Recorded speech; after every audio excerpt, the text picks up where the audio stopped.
देखो, जहाँ तक सुनील शर्मा जी जो लीडर ऑफ अपोजिशन है, भारतीय जनता पार्टी के लीडर है, बदकिस्मती से वो तारीख से वाकिफ़ नहीं है। और जो कल उन्होंने अल्फाज शहीद उनके बारे में कहे वो नाकाबिल मज़म्मत है। हर किसी ने उसकी मज़म्मत की, उन्होंने लोगों के दिल मजरू की। मैं यह कह सकता हूँ बरमला तौर पर उनको ऐवान में माफ़ी मांगनी चाहिए और अपने अल्फाज वापस लेने। किसी के मानने या न मानने से तवारीख को बदला नहीं जा सकता है। हमारे शोहदा ने शहादत दी 1931 में, जब यहाँ साम्राज्य हुकूमत थी, जब यहाँ शख्सी हुकूमत थी। उस शख्सी हुकूमत और साम्राज्य हुकूमत को नेस नाबूद करने के लिए शेर कश्मीर ने एक तहरीक चलाई, उसके साथ लोग जुट गए, शाना बशाना बड़े लीडर उनके साथ मिले।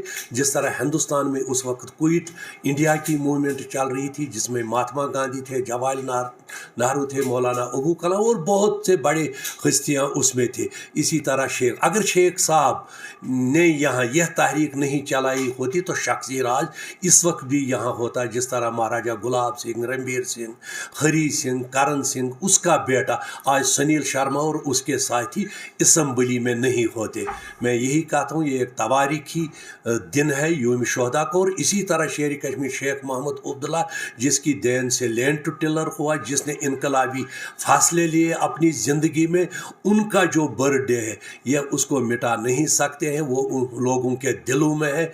जब उसका यूम विलादत होता है 5 दिसंबर, लोग जोग दर जोग उसके मज़ार पर जाते हैं, छुट्टी हो या न हो। लेकिन गवर्नमेंट को यह छुट्टी करनी चाहिए नेगोशिएबल इंस्ट्रूमेंट एक्ट के तहत। मुझे लगता है ऐवान को पास करना चाहिए यह रेजोल्यूशन छुट्टी के लिए, और LG को बगैर वक्त ज़ाया किए हुए लोगों के राय का एहतराम करना चाहिए, जिस तरह खुद प्राइम मिनिस्टर ने लोगों के राय का एहतराम करके उमर अब्दुल्ला को जीत पर मुबारकबाद दे दी और एक ऐलान किया पार्लियामेंट में और आउटसाइड पार्लियामेंट में कि हम रियासत को अपने हुकूक बहाल कर रहे हैं।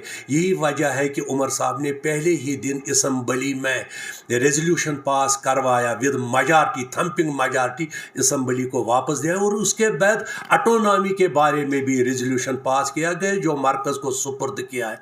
उद्देश्य पर कायम है और हिंदुस्तान के हित में, जमहूरियत के हित में और सब कॉन्टिनेंट के हित में रियासत को वापस देना है और यहाँ की ऑटोनॉमी को बहाल करना हिंदुस्तान को आगे लाने के लिए बहुत बेहतर है।